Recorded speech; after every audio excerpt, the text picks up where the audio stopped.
नमस्कार, मैं हूं संजय शर्मा। आप देख रहे हैं 4 PM news network. Rahul Gandhi ने कसम खा रखी है कि सरकार को इतना अपमानित, इतना परेशान कर देंगे कि सरकार बेचैन हो जाएगी। और सरकार से ज्यादा ज्ञानेश कुमार, मुख्य चुनाव आयुक्त, मेरे को तो यकीन है कि आजकल राहुल गांधी उनके सपनों में आ रहे होंगे। ज्ञानेश कुमार को लग रहा होगा कि लोकतंत्र की जिस तरह वो हत्या करने पर तुले हुए थे, वो सच अब भारत की जनता को पता चलने लगा है। राहुल गांधी और उनकी टीम ने जितनी मेहनत की है और जिस तरह खुलासे किए हैं, उसने सबको हिला दिया है।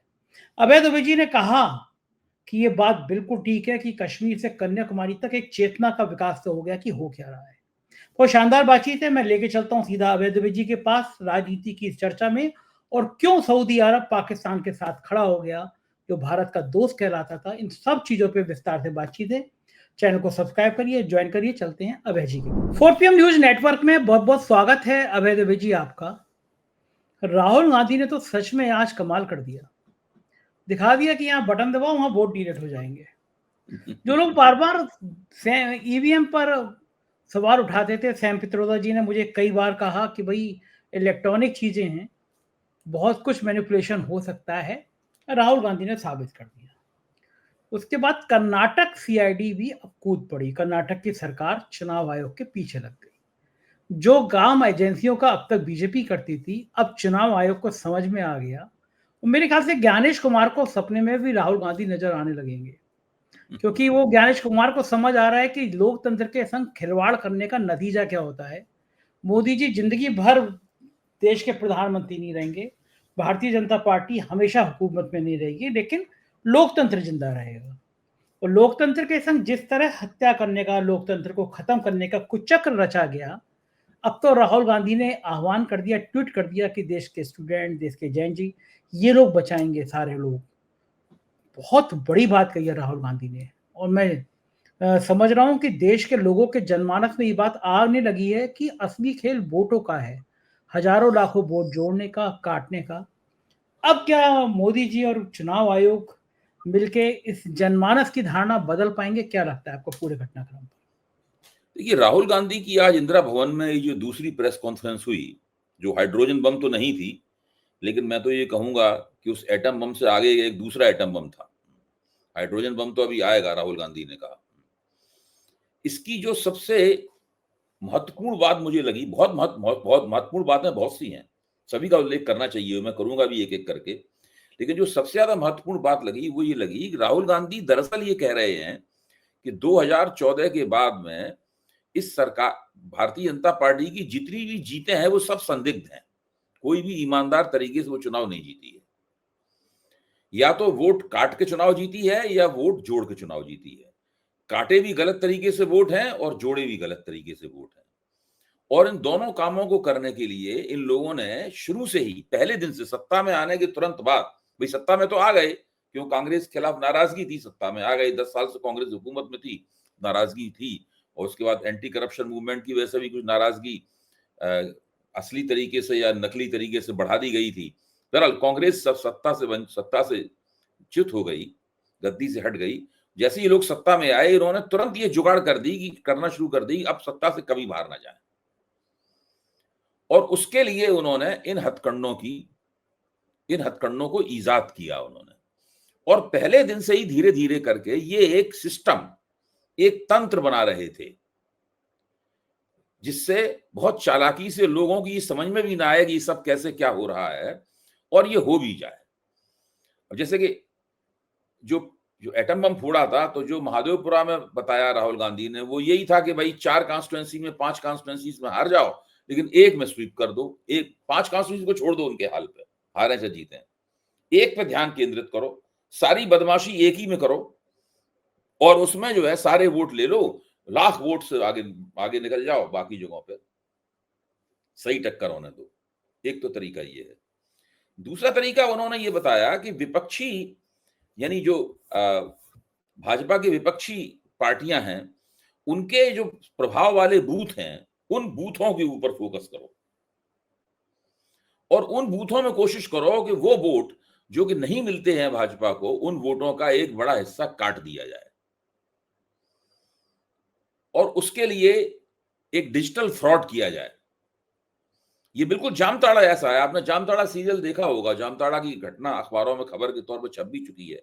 वो असली घटना है जामताड़ा की, कि किस तरीके से वो लोग सेल फोन का बेजा इस्तेमाल करके और कई बहुत सारे सेल फोनों का इस्तेमाल करके, जामताड़ा में एक सीन है कि पेड़ों से मतलब हजारों सेल फोन लटके हुए, उनका इस्तेमाल करके वहां के जो कारीगर किस्म के, नालायक किस्म के और अपराधी किस्म के जो युवक हैं, वो बड़े पैमाने पर लोगों का पैसा ऐंठते हैं।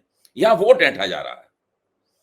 आप सोचिए, आपका वोट वोटर लिस्ट से कट जाए, आप जांच करें तो आप पाएंगे कि तो आपके पड़ोसी ने कटवा दिया।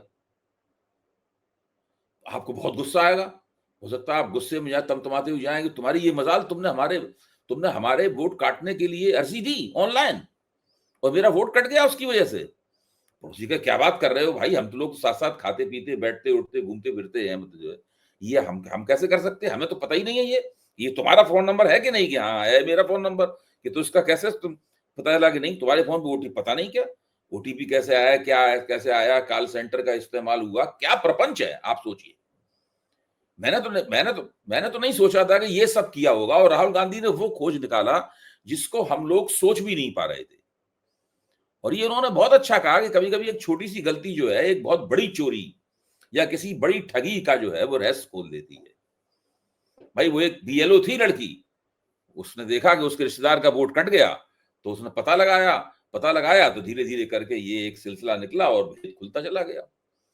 तो ये जो पूरी पोल खुली है, इस पोल से मैं तो ये मानता हूं कि आज की तारीख के बाद में बहुत से लोगों को देश में इस बात पर शक हो गया होगा कि ये चुनाव आयोग सही नहीं है, गड़बड़ियां हो रही हैं, चुनाव ठीक से नहीं हो रहा है। मैं आपको इसका एक बताता हूं। अभी एक हफ्ते पहले ही मेरी एक जान पहचान के डॉक्टर है, बड़े मशहूर डॉक्टर है दिल्ली के, वो पेन एक्सपर्ट है। मतलब वो उनको माना जाता है कि वो किसी भी किस्म का दर्द हो तो उस दर्द को कम करने के लिए उनके पास बहुत सारी जुगाड़ें हैं, मतलब दवाएं हैं, मशीनें हैं, वगैरह वगैरह, मतलब पेन रिलीफ करने का काम करते हैं। वो भारतीय जनता पार्टी के वोटर है। कहते हैं साफ तौर पे, बड़े भले आदमी कहते हैं, हम तो भाई बीजेपी के वोटर हैं। उन्होंने मुझसे फोन पर कुछ बहस सी की, चर्चा भी की, साथ में ये कहा करते करते कि अब तो मुझे भी शक हो गया है चुनाव आयोग के ऊपर। वो ये कहते हुए कि भाई हम तो हैं बीजेपी के वोटर, लेकिन शक उन्हें भी हो गया है। तो ये सब चीजें जो हैं वो धीरे धीरे करके, देखिए अभी राहुल गांधी के पक्ष में सबसे बड़ी बात क्या है, लोकसभा के चुनाव कल नहीं होने वाले हैं। ये राहुल गांधी के फेवर में जाती है बात। लोकसभा के चुनाव में अभी 3.25 महीने के आसपास का समय है। लोकसभा चुनाव में? हाँ, नहीं, लोकसभा के चुनाव, 4.5 साल, हाँ 4.5 साल। पौने 4 साल, सॉरी, हाँ पौने 4 महीने गलत कह दिया मैंने, 3.25 साल का समय है।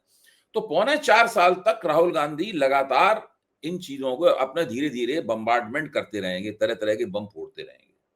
बम बहुत से हैं, कभी छोटा सा गोला दागेंगे, कभी कोई एक सबूत मिल गया वो बता देंगे। आज केवल एक ही सबूत था, लेकिन वो बड़ा प्रभावशाली सबूत था। वो अपने साथ उन लोगों को लेके भी आए थे जिनके फोन का और इनकी आईडी का इस्तेमाल करके ये सब वोट काटे गए। जिसका कटा है उसको भी नहीं पता कैसे कटा है, जिसने काटा है उसको भी नहीं पता कैसे कटा है। और सबसे ज्यादा मजे की बात ये थी कि देखिए ये साहब सवेरे उठे सो के, इन्होंने 4 बजे सोचा कि इनके हम 2 वोट काटने हैं हमें, और उन्होंने 2 वोट काट दिए और फिर सो गए 4 बजे सुबह वोट काट के। अब आप 36 सेकंड में कोई वोट डिलीशन की एप्लीकेशन भर के और उसको ऑनलाइन मतलब जो है अपलोड करके देखिए।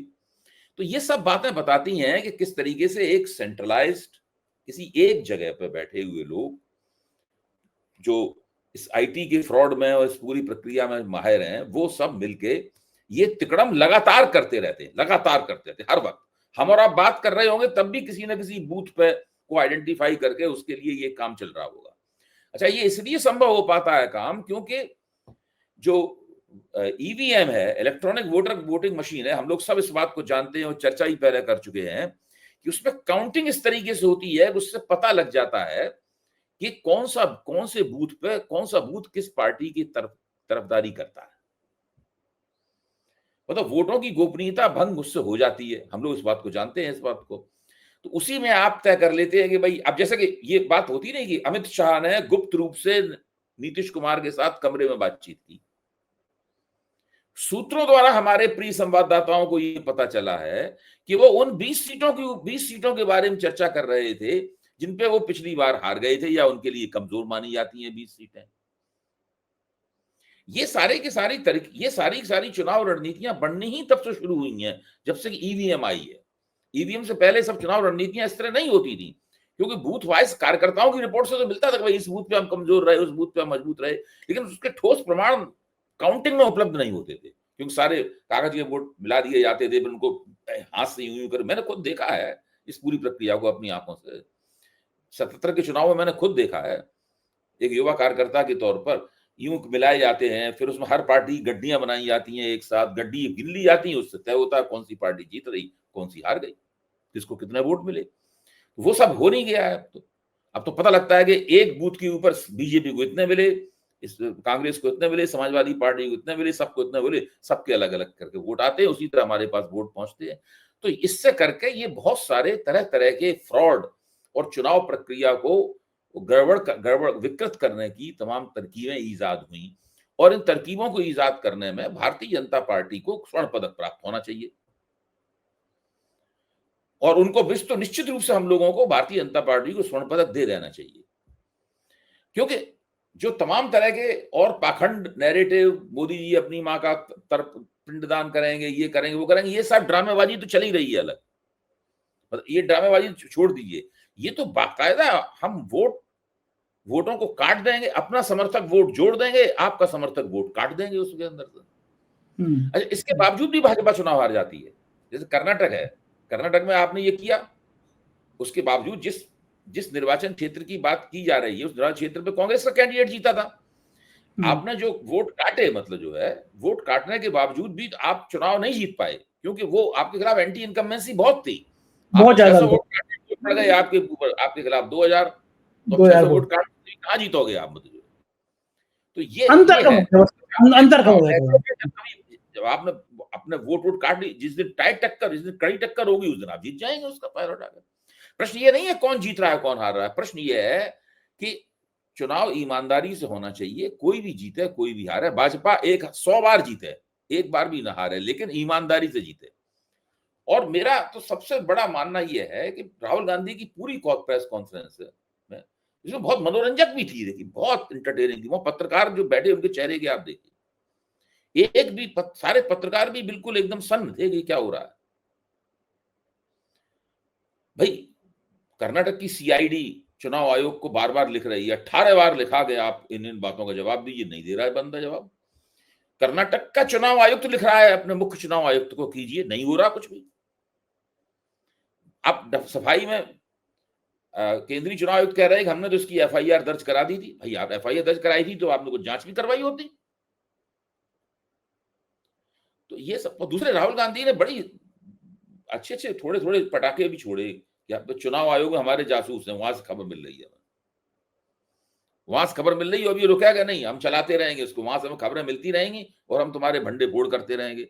तो वहां भी उन लोगों में भी थोड़ा हड़कम मची होगी कि पता नहीं क्या चक्कर है, यहाँ से कौन से मैसेजेस बाहर जा रहे हैं, कौन कौन सी फाइलें वहां पर जा रही हैं बाहर, क्या पता। आजकल तो बहुत, मतलब वो होता है ना, आप किसी चीज की तस्वीर खींच के तुरंत भेज सकते हैं आप 1 सेकंड के अंदर।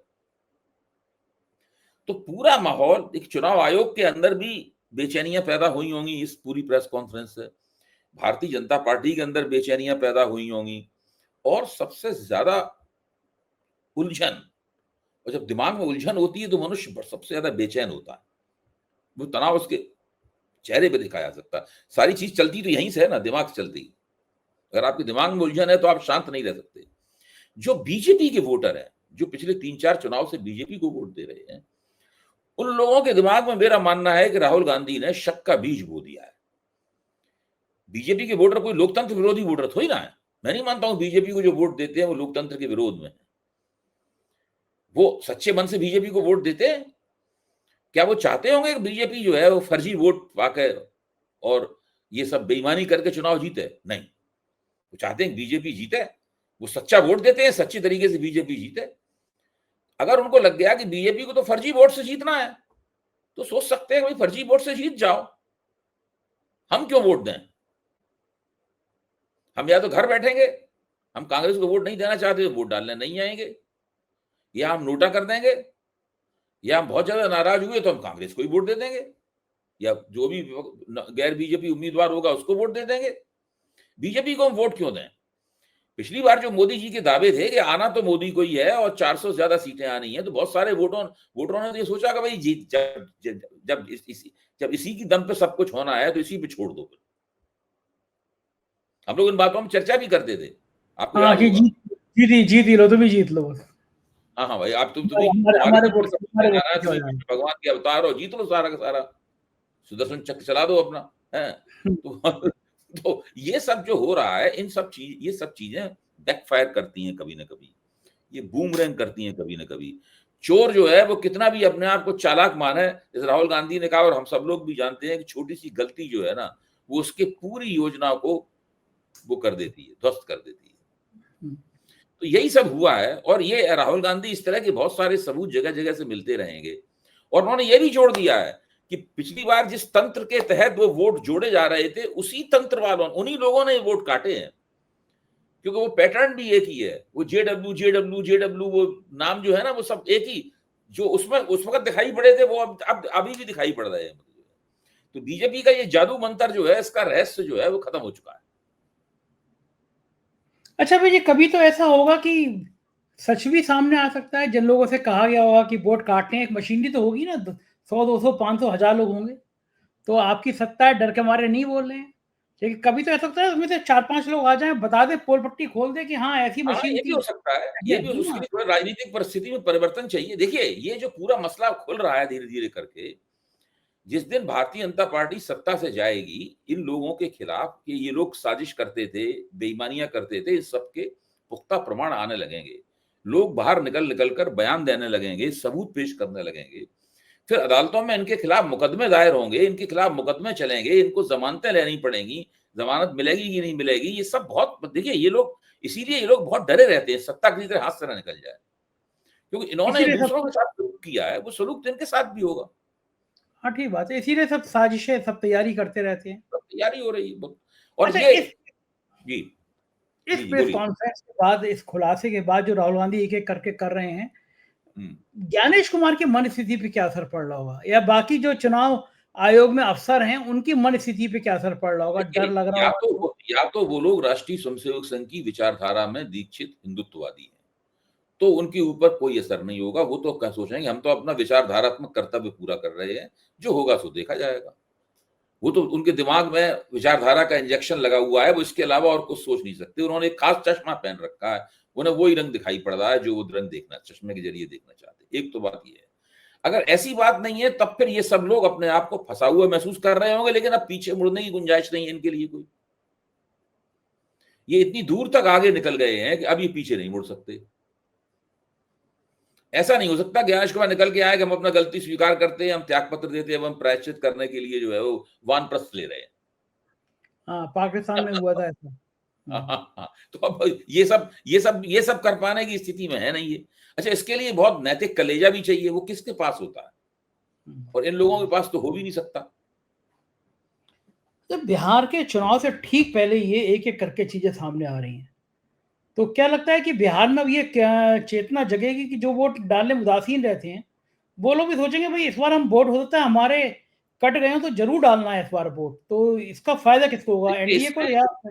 इसमें क्या है कि बहुत जो भाजपा विरोधी वोट है, वो काफी, इसको अंग्रेजी में कहते हैं फायर्ड अप होना, मतलब उसमें आग लगी हुई होगी, वो बहुत प्रतिबद्ध होकर वो वोटिंग होगी बहुत जबरदस्त रूप से।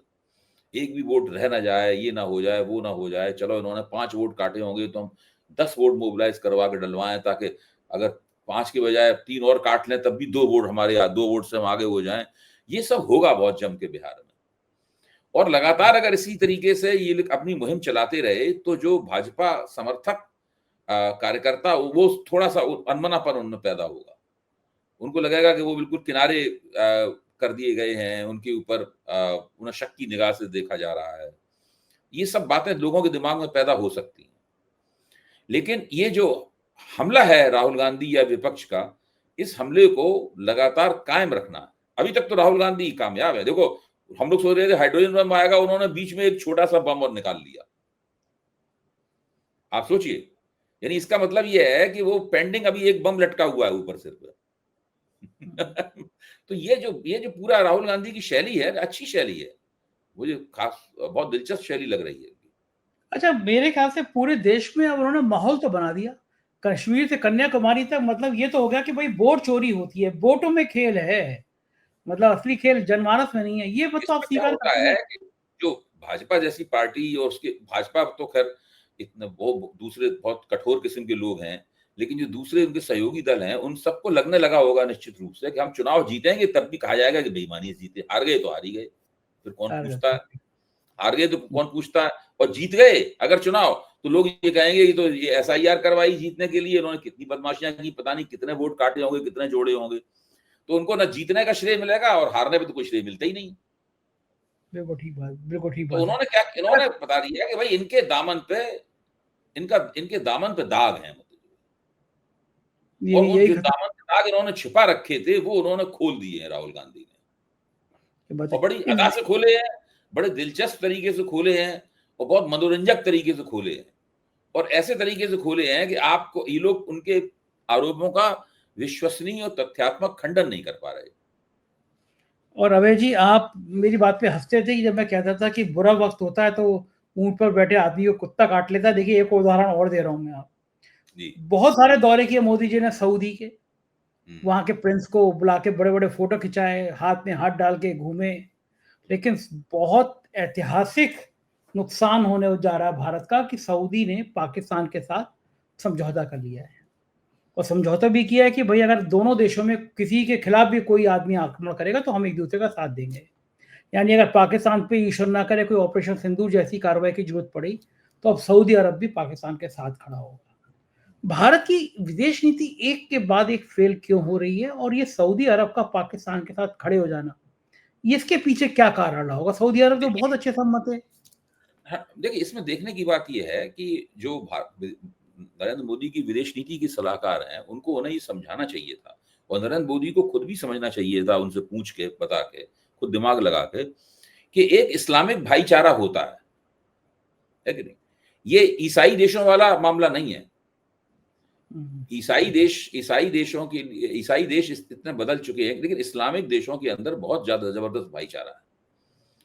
तो वो अपने हितों को ध्यान में रखते हुए पूरी कोशिश करते हैं किसी दूसरे इस्लामिक देश के पैर पे पैर न रखा जाए।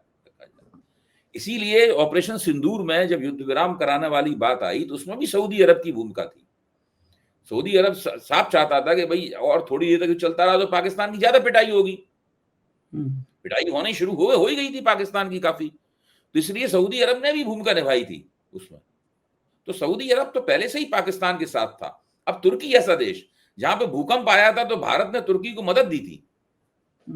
अजरबैजान को भूकंप आया था तो भारत ने पैसे भिजवाए थे, मदद भिजवाई थी उन लोगों को। सब लोग पाकिस्तान के साथ चले गए हैं, वो सब लोग पाकिस्तान के साथ क्यों चले गए? इसीलिए चले गए कि वो मुस्लिम ब्रदरहुड जो है ना, मुस्लिम बिरादरी वाला सवाल जो है वो उसमें रहता है, और अंततः उनको उनके साथ होना ही था बिल्कुल उसमें। और दूसरे अब दूसरे मुसलमान देशों को यही भी लगता है कि पाकिस्तान और अमेरिका एक दूसरे की गलवैयां डाले खड़े हुए हैं, तो और भी ज्यादा उनको लगता है कि इनके साथ जुड़ जाओ। क्या इसका यह भी है कि भारत में जो हिंदू मुस्लिम की राजनीति तेज की गई है, उसका पूरी दुनिया पे असर पड़ा है कि ये नहीं होना चाहिए था, प्यार जो नहीं, था मोदी संदेश था। सरकार को तो सब लोग मुसलमान विरोधी सरकार मानते ही है। ऐसा दुनिया में कोई भले ही भारत के साथ अच्छे संबंध हो, मोदी जी साथ गले मिल लें, हाथ मिला लें, साथ साथ बैठ के खा पी लें, लेकिन ये तो कोई थोड़ी ना मानता है कि मोदी सरकार कोई मुसलमानों की तरफदार है। भाई जो पार्टी हिंदुस्तान पे हुकूमत करना चाहती है, एक मुसलमान को टिकट नहीं देती, इसके मंत्रिमंडल में कोई मुसलमान नहीं है, उसको कैसे माना जा सकता है कि वो मुसलमानों की तरफदार है? ये बात तो ठीक है, इसी का असर पड़ा है शायद कि सऊदी और पाकिस्तान दोनों साथ साथ खड़े हुए। बहुत बहुत शुक्रिया अभय जी, आपने इतना समय दिया बातचीत। ये तो अभय जी, पूरी बातचीत आपने सुनी, कैसी लगी बातचीत बताइएगा जरूर, आपकी राय का इंतजार रहेगा। शुक्रिया, थैंक यू।